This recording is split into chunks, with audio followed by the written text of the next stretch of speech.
బ్రాహ్మణ కొడూరుకి ముఖ్య అతిథిగా విచ్చేసినటువంటి గంగోత్రిలో ఆశ్రమం ఉండి వారు 6 నెలలు పైన ఉంటారు, మంచు పడుతుంది. 6 నెలలు కిందకి రావడానికి భక్తులు వెళ్ళడానికి అవకాశం ఉంటుంది. 6 నెలలు కూడా అక్కడ తపస్సు చేస్తే గుహలోనే ఉంటారు వారు. వారి పేరు అద్వైతానంద స్వామివారు. వారి అసలు ఊరు మధ్యప్రదేశ్ జబల్పూర్. ఆయన 15-16 ఏట్లో సన్యాసం తీసుకున్నారు. వెళ్ళి అక్కడ గంగోత్రిలో ఉండిపోయారు. మన పూజారి గారు వారికి పూల వద్ద మాల వేసి వారిని సత్కరిస్తారు. ఏ మందిర్ కా పూజారి సార్.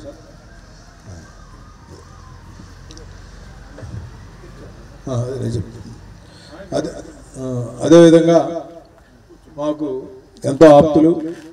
ఈ యొక్క రాముని యొక్క విల్లుని తయారు చేయడానికి ఆయన ఎంతో కష్టపడి వారిని కూడా వేదిక మీద రావాల్సిందిగా కోరుతా ఉన్నాను. వారిని కూడా పూలమాలతో సత్కరించవలసిందిగా కోరుతా ఉన్నాను. వారు శ్రీరాముని దీక్షలో ఉన్నారు. అయోధ్యలో వారికి పెద్ద స్థలం ఉంది. అక్కడ 3 ఎకరాల్లో నిత్య అన్నదానం 1000 మందికి రోజుకు అన్నదానం చేస్తారు. వెళ్ళిన వాళ్ళందరికీ మన తెలుగు వాళ్ళకి. నేను మీ తెలుగు వాడినే, కాకపోతే రాముల వారి మీద నా అభిమానంతో అక్కడికి వెళ్ళిపోయినాను. అయోధ్యలో సెటిల్ అయిపోయినా. కోర్టు తీర్పు వచ్చి నేను నెక్స్ట్ డే అయోధ్యలో ఉన్నా. ఎందుకంటే మన వాళ్ళందరికీ సేవ చేయాలన్న అక్కడ. ఎందుకంటే తెలుగు వాళ్ళు ఎవరు లేరు అక్కడ. అయితే రాముల వారికి ఏదో ఒకటి చేయాలి అనే సంకల్పంతో శంకుస్థాపనకు 5 వెండిటికి ఇచ్చాను. మరి ఇన్ని కోట్ల మందిలో నా దగ్గర తీసుకున్నారు రాముల వారు. అంత కరుణ నా మీద ఆయనకి. అలాగే తర్వాత రాముల వారికి పాదుకలు చేయించి రామేశ్వరం నుంచి అయోధ్య వరకు నడిచి వెళ్ళాను, నెత్తి మీద పెట్టుకొని పాదుకలు. చూసే ఉంటారు మీరు అందరు, టీవీలో చూపించారు. ఈనాడు వాళ్ళు కంటిన్యూగా చూపించారు నా గురించి. తర్వాత ఇప్పుడు అక్కడ మనకు వచ్చే వాళ్ళందరూ బాగా ఇబ్బందులు పడుతున్నారు భోజనం దొరక్క. అందుకని అన్నదానం ప్రసాదం మొదలు అన్నప్రసాదం, దానం అన్నప్రసాదం వచ్చిన వాళ్ళందరికీ చక్కటి తెలుగు భోజనం పెట్టి పంపిస్తా. ఎవరు ముందుగా వచ్చే ముందు ఫోన్ చేస్తే నాకు నేను ఏర్పాటు చేస్తాను. తెలియని వాళ్ళకి అకామిడేషన్ కూడా ఏర్పాటు చేస్తాను. ఇప్పుడు కొత్త కట్టబోతున్నా, ఒక సత్రం కూడా కడుతున్నా. ఇక ముందు ఇంకో 1 ఇయర్లో అది కూడా రెడీ అవుతుంది. మన తెలుగు భవనం కడుతున్నా. అక్కడ తెలుగు వాళ్ళు ఎవరు వచ్చినా ఆతిథ్యం ఇవ్వడానికి. అలాగే ఒక పెద్ద గుడి ఒకటి కడుతున్నా, 250 కోట్లు. అంటే గుడి ఉంది కదా, ఇంకో గుడి ఉంది అనుకుంటారేమో. సూర్యవంశం, చంద్రవంశం, రాములవారి వంశం అంతా వస్తారు, బ్రహ్మ దగ్గర నుంచి లవకుశుల వరకు. అలాగే రాముల వారికి ఎవరెవరితో అనుబంధం ఉందో భక్తులు, రామ భక్తులు, మునులు, ఆయన ఎవరెవరు మునులతో ఆయన గురువులు అందరూ ఉన్నారుగా, 108 మంది ఉన్నారు. వాళ్ళందరికీ కూడా విగ్రహాలు చేయిస్తున్నాయి. ఇప్పుడు మహాబలిపురంలో రెడీ అవుతున్నాయి.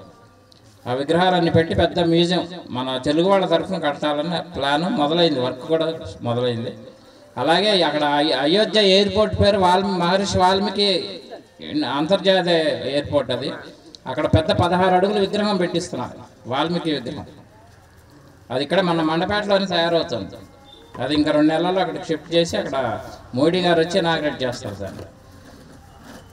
అందుకని మీరు ఎవరు ఎప్పుడు వచ్చినా కానీ అయోధ్యకి నా నంబర్ తీసుకొని ఫోన్ చేయండి. ఫోన్ చేస్తే మీకు కావాల్సిన ఏర్పాట్లు చేస్తా. అయోధ్య మీరు రావటం మా అదృష్టం. ఎందుకంటే పక్కనే మోపర గ్రామం, అంటే ఇదే గుంటూరు జిల్లా. మరి తెలుగువారు అయ్యండి ఎంతోమంది కోట్ల ఆస్తులు సంపాదిస్తారు. ఆ సంపాదించిన దాన్ని కొంతమంది, మా రామినేని ఫౌండేషన్కి ఒక స్లోగన్ ఉంటుంది, ధనాన్ని భూమి అని చెప్పి. అంటే ధనాన్ని భూమిలో దాస్తారు, పశువుల్ని కోష్టాల్లో పెడతాం. మరి చనిపోయిన తర్వాత భార్య వాకిటి వరకు వస్తుంది, అదే దేహం చితి వరకు వస్తుంది, చివరికి ఆత్మ మాత్రమే పైకి వెళ్తుంది. ఏదైతే మంచి పని చేస్తామో అదే మనతో కూడా వస్తుంది, ఏదైతే కర్మ. మరి అటువంటి రామినేని ఫౌండేషన్ స్లోగన్ కూడా మాది అదే. మేము ఎవరు ఏది వెళ్తా తీసుకెళ్ళలేం కాబట్టి ఇక్కడే ఖర్చు పెట్టాలనే దాంతో గత 25 సంవత్సరాల నుంచి రామినేని ఫౌండేషన్ ఒక 500 మంది స్టూడెంట్స్ కానీ హెడ్ మాస్టర్లు కానీ స్కాలర్షిప్ ఇవ్వటం, ఒక 4 అవార్డ్స్ ఇవ్వడం కూడా జరుగుతూ ఉంది.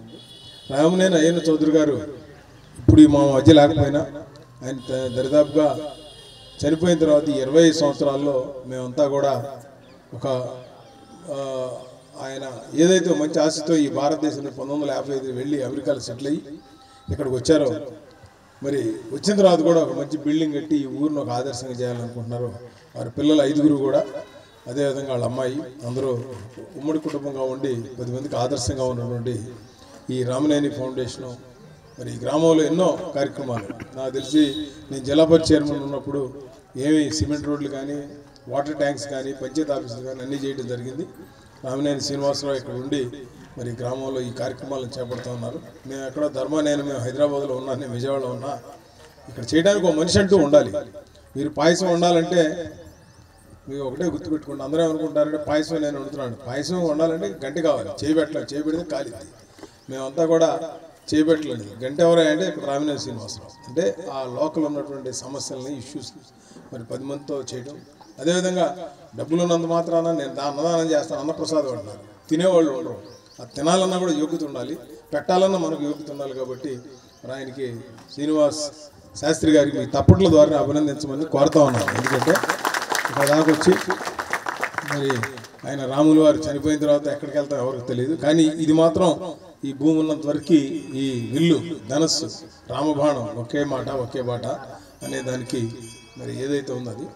అదేవిధంగా ఇప్పుడు వారు మాట్లాడే ముందు ధర్మ గారు 2 మాటలు మాట్లాడుతూ ఈరోజు ఈ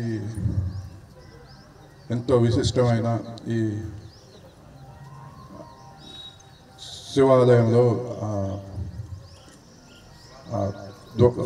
ద్వారాన్ని ఎత్తడం అనే ఈ సందర్భంలో మనకి ఎంతో విశిష్టమైన శ్రీ శ్రీ శ్రీ అద్వైతానందగిరి స్వామీజీ వారు గంగోత్రి నుండి ఇక్కడికి రావటం అనేది మనందరికీ చాలా అదృష్టమైన విషయం. అదేవిధంగా చల్లా శ్రీనివాసరావు గారు ఇదే ఇక్కడ మన గుంటూరు వాస్తవ్యులు. వారు ఎంతో దీక్షతో శ్రీరాముని సేవలో ఉండి అయోధ్యలో తెలుగువారి అందరికీ తెలుగు భక్తులందరికీ సేవ చేసే కార్యంలో జీవితాన్ని అంకితం చేసి ఇవాళ ఈ రామ బాణాన్ని అదేవిధంగా శ్రీరాముడి విల్లును మన దగ్గరికి ఇక్కడ తీసుకొచ్చి ఇక్కడి నుంచి వాళ్ళ అయోధ్యకి ప్రయాణం అవుతుంది. అది మనందరికీ చాలా అదృష్టకరమైన విషయం. సో ఎంతో మంచి సందర్భం. ఇవాళ ఎవరైతే ఇక్కడ ఉన్నారో వీళ్ళందరూ ఈ దేవుని కార్యక్రమం చూడటం అనేది మనమందరం ఒక అదృష్టమైన ఇదిగా మన జీవితంలో ఒక అదృష్టమైన ఇదిగా మనం గుర్తుంచుకోవాలి. తర్వాత ఈ గుడి కట్టే దాంట్లో చెమట వచ్చి పనిచేసే మన శిల్పులు, అదేవిధంగా వాళ్ళకి మార్గదర్శకత్వం ఇస్తూ ఉండే స్థపతి గారికి, అదేవిధంగా ఇంజనీరింగ్ సైడు మన అశోక్ కుమార్ గారికి, వీళ్ళందరికీ ఇక్కడ స్వామీజీ వారి చేత ఇవాళ సన్మానం చేయటం అనేది మనం ఇప్పుడు అనుకుంటున్నాము. సో ఇది స్వామివారి సందేశం అయిన వెంటనే ఆ కార్యక్రమాన్ని చూసి అందరూ వెళ్ళాల్సిందిగా. ధర్మ గారు ఈ ఊళ్ళో పుట్టడం అనేది ఈ ఊరు అదృష్టం అని నేను భావిస్తున్నాను. ఈ గుంటూరు జిల్లాకి అదృష్టం. గట్టిగా తప్పట్లు కొట్టండి. ఎందుకంటే మంచి పని చేసేవాళ్ళు ఎవరు లేరు. డబ్బులు సంపాదించుకుందామా లేకపోతే ఎవరికి చేద్దామని తప్పితే పక్క వాళ్ళకి భోజనం పెడదాం. నేను అడుగుతున్నా, ఇప్పుడు ఈయన గుడి ఇంత చెమట వచ్చి కట్టడం అనేది శిల్పులు చేసినా కూడా రాజుకు సంకల్పం ఉండాలి, నేను మంచి పని చేయాలి. ఆ సంకల్పం ఉంటే నంబి గారు లాంటి వారు, మరి తమిళనాడు చూసినప్పుడు మన శిల్పి వారు, అదేవిధంగా అశోక్ గారు, పిచ్చిబాబు గారు అవ్వచ్చు, మాతో పాటు వచ్చిన వేణు గారు, వీళ్ళందరూ ఇక్కడికి వచ్చారంటే దాని అర్థం ఇక్కడ పూజారులు వారు ఇద్దరు ఉన్నారు. వాళ్ళు ఇద్దరు రాముడిని నమ్ముకొని శివుని నమ్ముకొని ఉన్నారు. నేను ఎందుకు చెప్తున్నానంటే మనకి దూరపు కొండలు నునుపు, దగ్గర ఉన్న వాళ్ళని గుర్తించాం. వాళ్ళు గంగోత్రి వెళ్తే ఇందాక ఆ వీడియోలు చూస్తే మొత్తం మంచు 6 నెలలు రోడ్డు ఉండదు, ఏముండదు, ఆ గుహల్లో ఉంటారు వారు. మరి మనం గంగోత్రి అంటే గంగ పుట్టినటువంటి ప్లేస్, శివుడి దగ్గర నుంచి మొట్టమొదటిగా పాదం మోపినటువంటి ప్లేస్. అక్కడ భగీరథుడు అక్కడి నుంచి తీసుకొని వెస్ట్ బెంగాల్ వరకు నడుచుకుంటూ వెళ్ళాడు ఆ గంగని. సో అటువంటి పవిత్రమైన ప్లేస్ దగ్గర నుంచి ఇవాళ ఉగాది రోజున ఏది మన ఎంతో పవిత్రమైన రోజు ఇవాళ. అటువంటిది మేము ఎవరు ప్లాన్ చేయలే, ఇదంతా 3 రోజుల్లో జరిగింది. అంటే శివుడు అనుకుంటే ఏదైనా జరిగింది, శివుడు అనుకోకపోతే నేను తలకాయ కింద కాళ్ళు పైకెత్తిన ధర్మ 1000 కోట్లు డబ్బులు తెచ్చినా ఏది జరగదు. ఇవాళ వాళ్ళిద్దరూ ఆ శివధనసు వచ్చినా, మరి వారు వచ్చినా, అద్వైతానంద స్వామి వారు వచ్చినా, ఇదంతా భగత్ సంకల్పం, ఈ ఊరు ప్రజలు చేసుకున్నటువంటి అదృష్టం. మరి అటువంటి గ్రామానికి వచ్చినందుకు వారు మాట్లాడే ముందు మీ తప్పట్లో వారిని ఆహ్వానించవలసిందిగా కోరుతా ఉన్నాను. इस छोटे से गांव कि ब्राह्मण कोडूरू जहां पर प्राचीन काल से पुराने समय से ऐतिहासिक कार्य होते आए हैं और आज हमने और हमारा भी सौभाग्य हुआ कि यहाँ पर जो एक शिवालय का निर्माण यहाँ पर हो रहा है और ये शिवालय आज नया नहीं है, ये 1000 वर्ष पुराना शिवालय है जिसका आज नवनिर्माण कई चौखट पूजन जिसको बोलते हैं। और प्रायः अगर हम सुनते आए हैं कि संतों के हाथ से ही, सन्यासी यतियों के हाथ से ही उसका पूजन कराया करते थे। అందరికీ నమస్కారం. ఆంధ్రప్రదేశ్లో బ్రాహ్మణకోడు గ్రామంలో మేము రావడం చాలా సంతోషంగా ఉంది. ముఖ్యంగా ఇక్కడ ఒక పురాతనమైన దేవాలయాన్ని పునర్నిర్మించడం అనేది చాలా అదృష్టంగా మేము భావిస్తున్నాం. దానికి మాలాంటి సంతులు రావటం ఎంత కూడా భగవత్ యొక్క సంకల్పమే, అందుకనే మేము ఈరోజు ఇక్కడ రావడం జరిగింది. और ये महान संकल्प जिनका सौभाग्य जिनको मिला, भगवान ने जिनको निमित्त बनाया, रामनयनी फाउंडेशन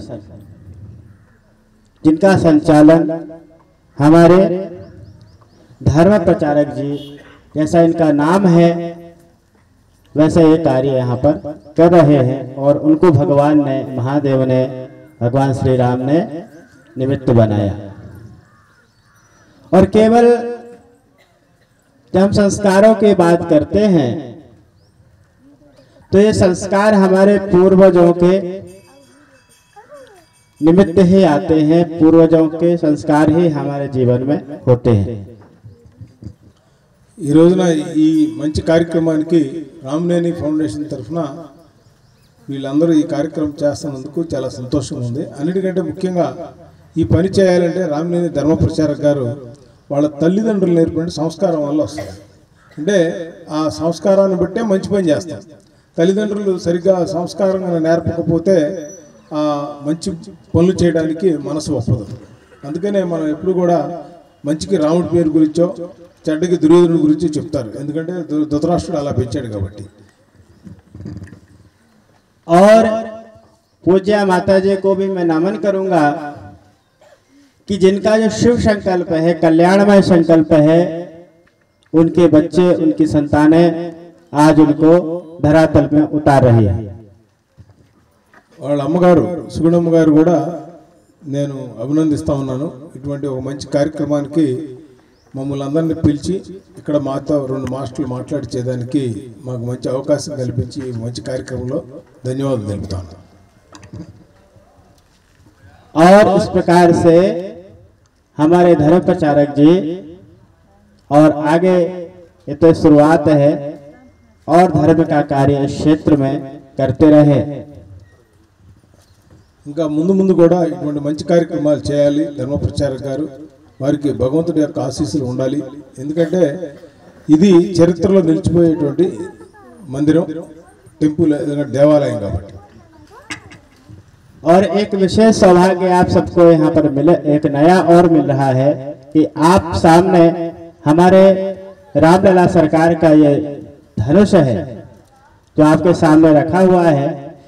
वैसे तो भगवान के लिए कमी नहीं है, लेकिन ये भाव, भक्तों के भाव देखो कि कहाँ अयोध्या और कहाँ आंध्र प्रदेश, वहां से भक्त का जो भाव है वो उसका संकल्प निर्माण होकर के भगवान अयोध्यापतिनाथ रामलला के हाथों में शोभित होगा। ఎక్కడ అయోధ్య, ఎక్కడ ఆంధ్రప్రదేశ్. మరి ఇక్కడ ఉన్నటువంటి శ్రీనివాస శాస్త్రి గారు మరి ఒక భగవంతుడి సంకల్పం లేకపోతే, భగవంతుడు ఆయనకి దయ లేకపోతే ఇటువంటి ధనస్సుని, ఇటువంటి రామబాణాన్ని తయారు చేసి అక్కడ పంపించే అదృష్టం ఏ విధంగా వస్తుంది? ఇదంతా కూడా భగవత్ సంకల్పం, భగవంతుని యొక్క రాముని యొక్క కృప అని చెప్తాను. और आज हम नया जो हमारा सनातनी नया वर्ष है जिसको उगादी पर्व के नाम से यहाँ पर हम सब मनाते हैं, और उगादी पर्व के महाउत्सव में यह हम सबको सौभाग्य मिला। और इस शुभ अवसर के अवसर पर इस शुभ दिन जो आज है, तो इस शुभ दिन में माँ गंगा के गंगा पुत्र होने के नाते गंगा मैया का जो आशीर्वाद मेरे ऊपर है, और मैं गंगा मैया से प्रार्थना करता हूँ कि आप सब भक्तों के ऊपर भी इस प्रकार से आशीर्वाद हो, और सबको इस उगादी पर्व की बहुत बहुत शुभकामनाएं। అందరికీ కూడా ఉగాది శుభాకాంక్షలు. ఎందుకంటే కొత్త సంవత్సరం, అదేవిధంగా శివుని దగ్గర ఒక బ్రహ్మాండమైనటువంటి ఆ ఏదైతే ద్వారం ఉందో దానికి వాళ్ళు శంకుస్థాపన చేసుకొని, అదేవిధంగా రాబో సంవత్సరం అంతా కూడా బాగుండాలని కోరుకుంటా ఉన్నాను. మీ అందరికీ కూడా ఆయురారోగ్యాలు ఉండాలని చెప్పి నేను మీ అందరికీ కూడా ఆశీస్సులు ఇస్తానని చెప్తా ఉన్నారు. అదేవిధంగా ఇందాక శ్రీనివాస శాస్త్రి గారు అన్నట్టుగా ఈ టెంపుల్ మా టార్గెట్ నెక్స్ట్ ఇయర్ ఓపెన్ చేయాలి. దానికి మేము కంచి స్వామీజీని తీసుకురావాలని ఒక ఆలోచన. అదే టైంకి శ్రీనివాస శాస్త్రిని కూడా పిలుస్తాం. పద్మాకర్ గారికి కూడా మేము మాట ఇచ్చాం, మీరు ఆ టైంకి వస్తారని. ఆయన కూడా వస్తానన్నారు. అదేవిధంగా मैं आपको रिक्वेस्ट करूँगा सर, जब ओपन करेगा ये मंदिर को वो टाइम पे आप भी आ जाना. अब हमारे को अभी नहीं मालूम पड़ेगा डेट्स, और एक साल रहेगा नेक्स्ट जनवरी फरवरी मार्च में. वो टाइम पे आपको हम हमारा गांव का तरफ से, धर्मा का तरफ से हम पूछ रहे. सो अंदर की కూడా ధన్యవాదాలు.